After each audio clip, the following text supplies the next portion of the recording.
The Chicago Bears finally snapped their losing streak as they pick up a victory on Thanksgiving against the Detroit Lions. What is going on, y'all? Fox Sports Talk back at it with another video talking, of course, some NFL here to talk about the Chicago Bears victory over the Detroit Lions. And yeah, you might be thinking, Foz, you don't look very enthusiastic after a Bears victory. And that's because I'm not. I really am not. And that's because, man, if the Bears had lost this game, it would have pretty much sealed the fate for Matt Nagy to get fired after this game, I believe, okay? But, of course, they win, and I'm never going to root for the Bears to lose ever. But, man, talk about meaningless wins. That's what this one felt like. You don't even feel that happy as a Bears fan because you beat down on the pathetic, miserable, and putrid Detroit Lions. Folks, I thought Matt Nagy was one of the worst play callers I'd ever seen in my life, but Dan Campbell takes the cake for that.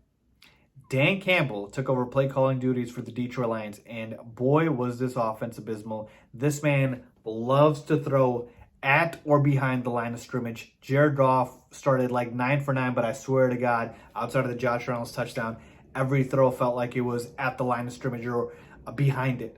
Like, the Lions wouldn't even try to challenge the Bears down the field. And it was more of, which offense can look even worse? So a lot to get into here.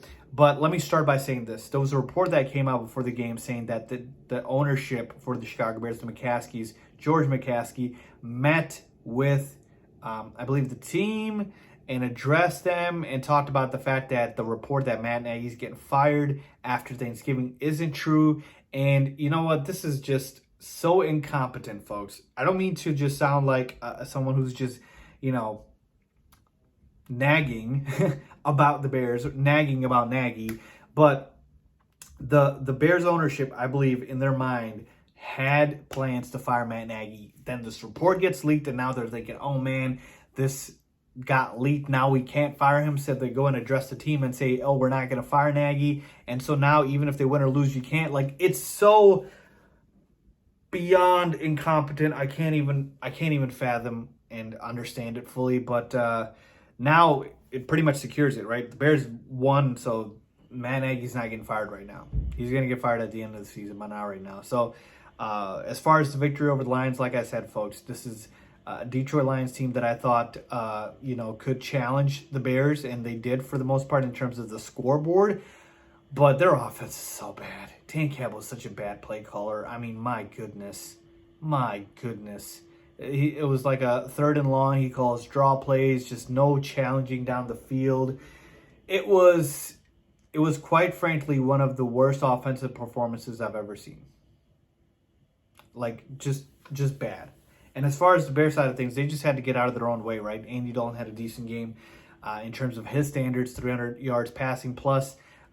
Did throw that end zone interception that Andy Dalton always tends to throw. But shout out to Darnell Mooney, a big game, 5 catches, over 100 yards receiving, 120-something yards receiving. Cole Kmet had a big game as well, caught a lot of balls. So those two guys were obviously the best. David Montgomery didn't have a good game in this one, less than 50 yards rushing. So I was very, very shocked by that. And it's funny, right? Nagy gets his guy back in Andy Dalton, and he resorts to a pass-happy, offense, and instead of running the football. Now, the Bears still won, so he thinks, we won because of that. No, they should have ran the football more. So either which way, folks, in terms of the game plan here, look, the Lions literally refused to throw down the field. And so it was just the Bears defense, being somewhat competent, and the Bears offense just not shooting themselves in the foot a lot. This is the worst defense in the NFL. The Detroit Lions are one of the worst, and the Bears put up 16 points. Enough said. There's nothing else that needs to be said about Matt Nagy. Teams routinely put up 30, 40 points on the Lions, right? Good teams do.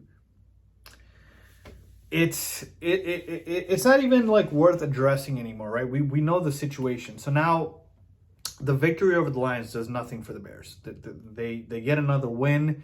But it reminds me of last season when the Bears reeled off those 4 straight wins against bad opponents, and that essentially snuck us into the playoffs, and that kept Matt Nagy for next year. That's what it feels like. And that's why I said, again, never want to root for the Bears to lose. But this loss would have stung harder to the ownership than any other loss this season, because you're going up against an 0-9 team, a division opponent in Detroit. And if you had given them their first victory, what is more embarrassing than that? But lo and behold, the Lions are still the Lions. Pathetic, embarrassing, putrid. So, the Bears move on, 16-14. Like I said, my main takeaways, Nagy's staying until the end of the season. Then he's getting fired. Love what you see from Darnell Mooney and Cole Kmet coming on strong. The rest of the team, in terms of Monty, in terms of some of the other receivers, wasn't very impressive. Defensively, I think Roquan Smith got hurt in this game and went out. So hopefully he's good. Robert Quinn was solid in this one. And yeah, what else can you say? It's hard to assess when you're going up against the Detroit Lions here. But the Bears did squeak out a victory, and they're 4-7 now on the season. So let me know what you guys think about this game. Oh, man. Nagy's probably feeling himself right now, isn't he, folks? He is just feeling himself right now. Yeah, we beat the Detroit Lions. Oh. I'll talk to you guys later, man. Take it easy.